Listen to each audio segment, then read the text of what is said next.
कक्षा 9 कृतिका मेरे संग की औरतें पाठ मैंने आपको समझा दिया है। उससे संबंधित अभ्यास प्रश्न भी मैंने आपको दे दिए हैं। आज मैं उन अभ्यास प्रश्नों को समझाता हूं आपको। पहला प्रश्न, लेखिका ने अपनी नानी को कभी देखा भी नहीं, फिर भी उनके व्यक्तित्व से क्यों प्रभावित थी? तो सीधा सा है, वह लेखिका अपनी नानी से क्यों प्रभावित थी? नंबर 1, क्योंकि वो परंपरावादी थी। नंबर 2, पति के विलायती जीवन का उस पर कोई प्रभाव नहीं पड़ा। नंबर 3, उसके मन में देश प्रेम की भावना थी। नंबर 4, पर्दा प्रथा को महत्व देती थी। ये जो सारी बातें हैं, इससे लेखिका उनसे काफी प्रभावित हुई। और चौथा था कि वो आजाद ख्यालों की थी। इस तरह से आपको पहले प्रश्न का आंसर लिखना है। इसके बाद हम दूसरा प्रश्न जो है इसी पाठ का जो दूसरा प्रश्न है, लेखिका की नानी की आजादी के आंदोलन में किस प्रकार भागीदारी रही? तो किस प्रकार भागीदारी रही? नंबर 1, प्रत्यक्ष रूप से नहीं रही थी, प्रत्यक्ष रूप से नहीं। नंबर 2, वह अपनी बेटी के लिए पति स्वतंत्रता सेनानी चाहती थी, इसलिए ये काम उसने अपने पति के मित्र प्यारेलाल को सौंपा। इस प्रकार हम कह सकते हैं कि आजादी के आंदोलन में उसकी भागीदारी रही और उसके अंदर देश की आजादी का जुनून था।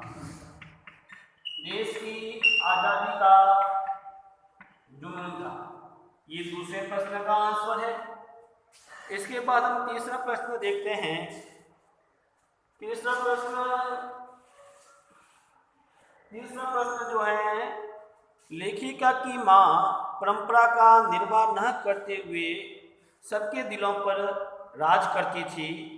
इस कथन के आलोक में लेखिका की मां की चारित्रिक विशेषता बताइए। तो नंबर 1, उसकी मां की विशेषता थी कि वो परंपरावाद की विरोधी थी।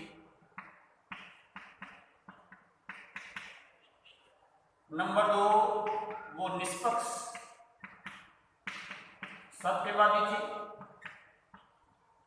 नंबर 3, वह गोपनीय बात किसी को नहीं कहती थी। इसी कारण उसको घर में जो है सम्मान और बाहर से उसको दोस्ती मिली।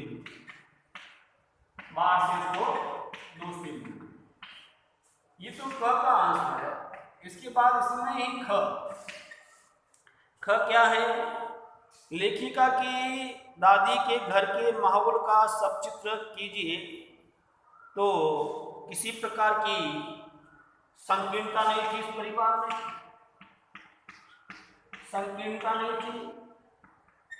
सबको जीवन जीने का अधिकार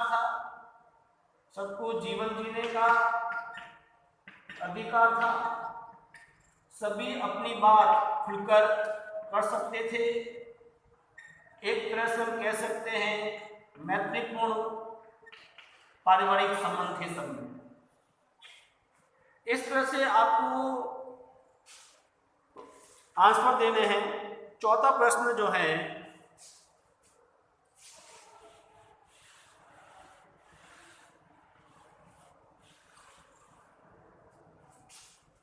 चौथा प्रश्न है कि आप अपनी कल्पना से लिखिए कि परदादी ने पतों के लिए पहले बच्चे के रूप में लड़की पैदा होने की मन्नत क्यों मांगी। तो नंबर 1, लेखिका की दादी, उनके परिवार में जो है हर कोई व्यक्ति स्वतंत्रता सेनानी बनता था। वो ये चाहती थी कि लड़की होगी, पास में रहेगी, शायद उस परिवार में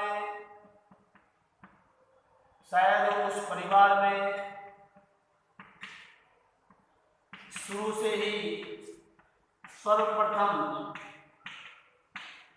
पुत्र की इच्छा रही हो, उस परंपरा को तोड़ना चाहती थी, उस परंपरा को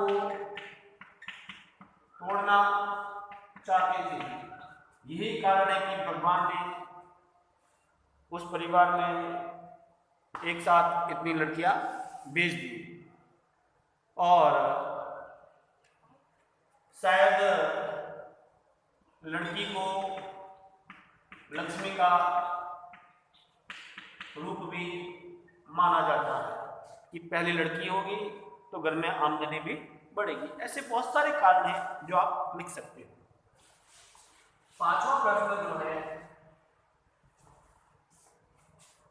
पांचवा प्रश्न, डराने, धमकाने, उपदेश देकर या दबाव डालने की जगह सहजता से भी किसी को सहज रास्ते पर लाया जा सकता है, पाठ के आधार पर स्पष्ट कीजिए। हाँ, यानी डराने धमकाने के बावजूद भी किसी को सहजता से हम किसी को भी सही रास्ते पे ला सकते हैं। आपको इस प्रश्न में चोर वाला एग्जाम्पल लिखना है, ये ध्यान रखना पूरा। यानी कि एक दिन लेखिका की दादी जो है घर में सो रही थी, रात को अचानक चोर आ गया। दादी माँ ने जान लिया। दादी माँ ने चोर को आवाज़ लगाई कि बेटा इधर आ, एक लोटा पानी ला। और वो चोर एक लोटा भर के पानी लेकर आया। आधा चोर ने पिया, आधा दादी ने पिया। दादी माँ ने कहा कि अब हम पुत्र और माँ हो गए हैं, ये अलमारी की चाबियाँ ले, तेरी इच्छा है तो चोरी कर, तेरी इच्छा हो तो हमारे यहाँ खेती कर। ये बात सुनकर चोर का हृदय परिवर्तन हो गया और चोर जो है चोरी छोड़कर खेती के काम में लग गया। ये लिखना है। फिर है अगला प्रश्न है, शिक्षा बच्चों का जन्मसिद्ध अधिकार है, इस दिशा में लेखिका के प्रयासों का उल्लेख कीजिए। तो प्रश्न संख्या है 6, यानी शिक्षा बच्चों का जन्मसिद्ध अधिकार है। इसमें पहला बिंदु जो है, लेखिका कर्नाटक के बागलकोट कस्बे में रह रही थी। उसके दोनों पुत्र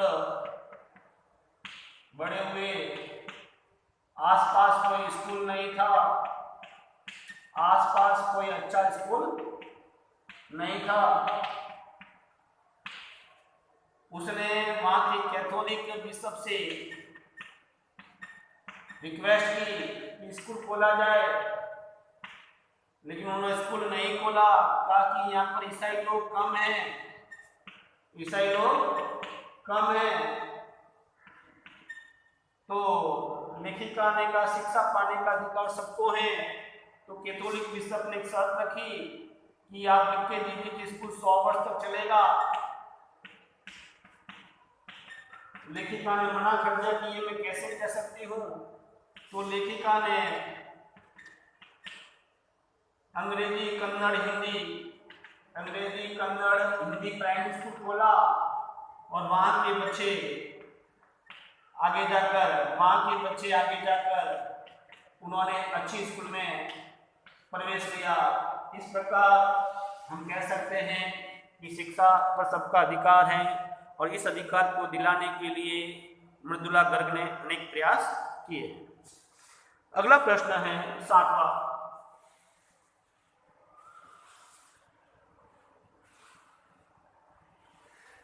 प्रश्न है, पाठ के आधार पर लिखिए कि जीवन में कैसे इंसानों को अधिक श्रद्धा भाव से देखा जाता है, तो ऐसे इंसान जो सत्यवादी होते हैं, ऐसे इंसान जो दृढ़ निश्चयी होते हैं, ऐसे इंसान जो निष्पक्ष होते हैं, ऐसे इंसान जो किसी गोपनीय बात को किसी को नहीं कहते हैं, ऐसे इंसान जिनका व्यवहार उत्तम होता है, ऐसे इंसानों को श्रद्धा भाव से देखा जाता है। लास्ट प्रश्न है इस पाठ का आठवां प्रश्न जो है, आठवां प्रश्न है, सच अकेलेपन का मजा ही कुछ और है। इस कथन के आधार पर लेखिका के व्यक्तित्व के बारे में अपने विचार कीजिए। ये अकेलेपन के बारे में है। इस अकेलेपन में वो सबसे अधिक प्रभावित होती है अपनी बहन रेणु से।